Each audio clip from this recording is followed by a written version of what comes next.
see that you have a very cool commemorative banknote from the Dominican Republic. It's actually a pretty rare piece. Usually don't find them very nice. This is a pretty nice, very fine 25. Can you tell me a little bit about it? Well, it's a commemorative from 1956. It doesn't have the date on it, but we know it's from 1956.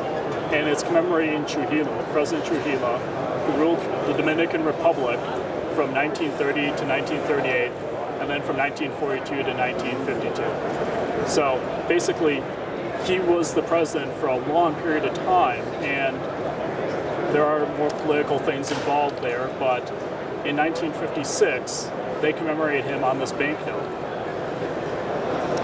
Now, this particular banknote was created by the American Banknote Company, so a lot of the design is very reminiscent of American banknotes. The American Banknote Company was very prominent in Latin America. They made a lot of notes for a lot of different countries, and this is just one of them, and it showcases some of their work. So why is this note so scarce? Well, it was a very popular note, and a lot of them did enter into circulation. I know that the only other one that PMG has graded a VF30. So to have a VF25 without any issues, such as pinholes or rust stains, matters a lot. Mm-hmm. And this was backed by metal, this note? Yep, that's correct. Yep, this is a time period back when notes were backed in metal. So let's talk about the motifs on the back of the note, which if you collect any Dominican Republic notes, you're probably very familiar with the effigy on the left. Yep, you'll recognize that from a lot of Dominican Republic coins. It's a very important effigy, and it's really neat, and it's really well done, both on this note and on the coin.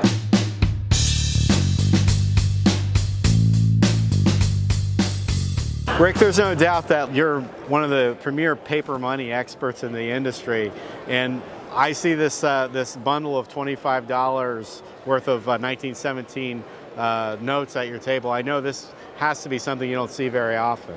No, it's original packs that are still consecutive have been broken apart, just like original rolls of dollars. Everyone's taken them apart to submit them for grading. So finding a pack intact, all consecutive numbers right now, there's probably less than 10, 20 packs totally known like this. Maybe not even that many. Very difficult anymore. Originality on everything, whether it's coins, whether it's in toys, they say it's the original box, always are going to bring premium. Right, so this is a situation where, it would almost be a shame to break it up and get them individually graded, because then you lose that thing that makes them so unique, because these are 25 notes that are in sequential order in their original bank pack. As a collector myself, I'm kind of the purist. I like to leave this the way it is. I'd recommend most people do not break it apart. Some people like to break them apart so they can now take and get those higher grades. But the real difference in paper money and, say, original rolls of dollars is on an original roll of dollars, you have no way of actually proving it's an original roll because there's no numbers. Right. But with paper money, it's very easy to tell. If they're all sequentially numbered, you know you've got an original roll, where you don't have that with coins. So paper money, when you do find something that's original, you know it's original. You know it's not put together batch of notes.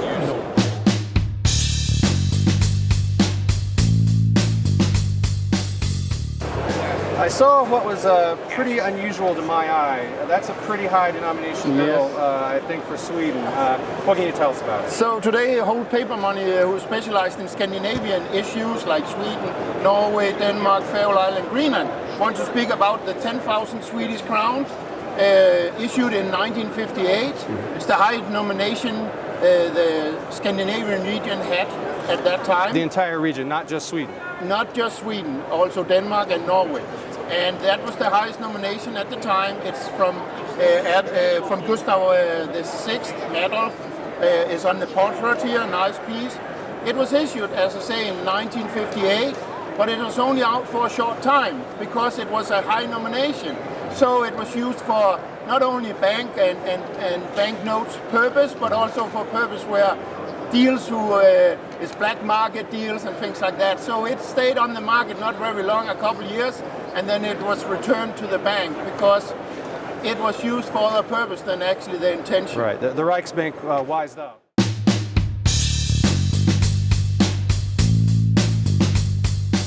Pierre, you're well known for like mid-19th century banknotes, especially ones around the Civil War and Confederate notes. So you have a pretty rare Confederate note from 1861 from the collection of Eric P. Newman, and I'd like to know a little bit more about this piece. Yes, thank you. This is a type Confederate note, type 15, Treasury note from September 2, 1861, the third series. These were imprinted in New Orleans at the branch of the American Banknote Company, renamed the Southern Banknote Company for political reasons. And so these were printed from late 1861 until early 1862, until New Orleans was captured. Right. And so these were on a sheet of 4 notes. There was a 50, a 20, a 10, and a 5. And they're all beautiful red steel plate engraved notes that were really beautiful like this, with nice engraving and detailing and red protectors on them and things like that.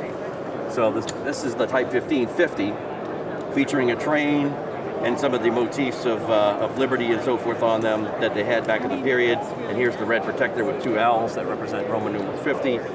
And this is a particularly special note for a couple of different reasons. Well, first, it is from the Eric Newman collection.